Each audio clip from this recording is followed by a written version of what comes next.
दसैँमा आइयो, खुसी लाग्यो। मामा माइजू घर लगभग 8 वर्ष, धेरै वर्षपछि टिको लगाएको हो। 22 मा आएको रहेछ, म यहाँ हेर्दा थाहा पाएँ। 12 मा आज 2025 मा टिका लाउन पाएँ। मामा माइजूको आशीर्वाद खुसी लाग्यो। प्रतिमा दिदीलाई लिएर आएको छु। अब अर्को पालि पूर्णियाको दिन टिकाकोमा यो हेरेर म सम्झिरहन्छु, हेरिरहन्छु। धेरै खुसी लागेको छ। के भन्नु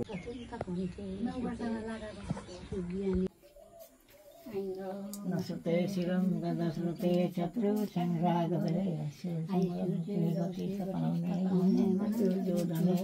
सूर्य शान्त मने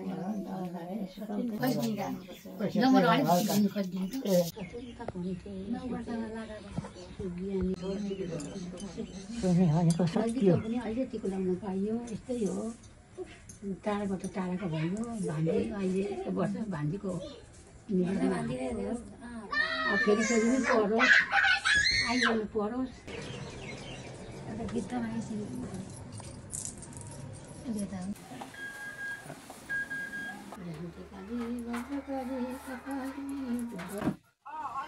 हाम्रो पनि यसो दुईटा अछि त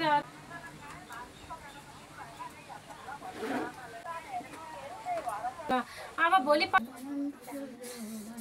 यो स्पेशल छ एकदमै स्पेशल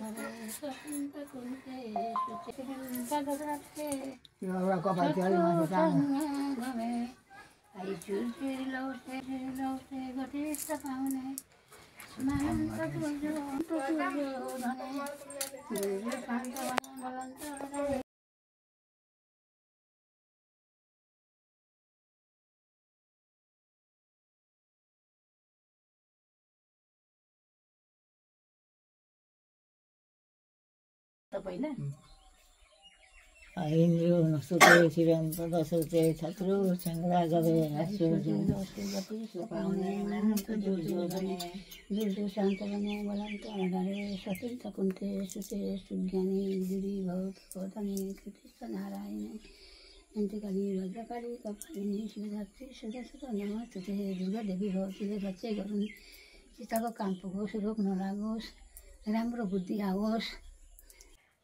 हाई, आज त भाइटिकाको दिन अहिले 9:22 गइसकेको छ। अब केही समयपछि म दिदीकोमा भाइटिका लाउन जाँदैछु। दिदीको घर जानुभन्दा पहिले त अब ह्यान्डसम त हुनु पर्यो नि। त्यसको लागि त अब टक्क काइँयो ल्याउने, कपाल मिलाउने हो। म पनि त जमानामा ह्यान्डसम थिएँ, सलमान खानै थिएँ। अहिले पो अब समय र परिस्थिति अनुसार सलमान खान हुन नसकेको। अब हाम्रो भेटमा भाइटिकाको भिडियोमा बनाउने चाहिँ त्यहाँ भेट्नुपर्छ है। ओके, अहिले फाइनली म दिदीको घर आइपुगिसकेको छु। मेरो छेउमा भान्जी नितिशा थापा हुनुहुन्छ। कस्तो मजाले हाँस्नुभयो भान्जी, किन के भएर हाँस्नुभयो नि? अनि भान्जीको छोटो मिठो परिचय पाऊ न। नमस्ते, मेरो नाम नितिशा थापा हो। म क्लास 3 मा पढ्छु।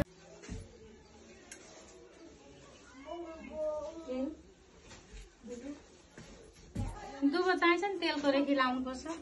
तोरीको तेलको रेखी यो हो माल दिदी। के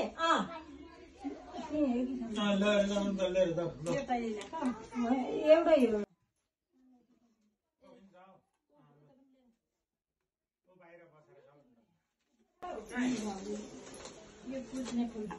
हामीहरूले दुबो र तेल चाहिँ ल्याएनौँ।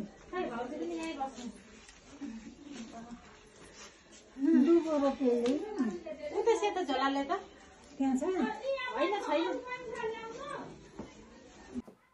दिदीकोमा टिका लगाइसकेपछि 1-2 घन्टा बस्यो, रमाइलो गऱ्यो। त्यसपछि म घर आएँ। अनि अब चाहिँ झिलझिले बजारतिर जाने, एकछिन भए पनि रमाइलो गर्ने, अब डान्सहरू खेल्ने अनि डान्सहरू गर्ने। अनि 2082 सालको तिहार पनि लगभग सिद्धिन्छ।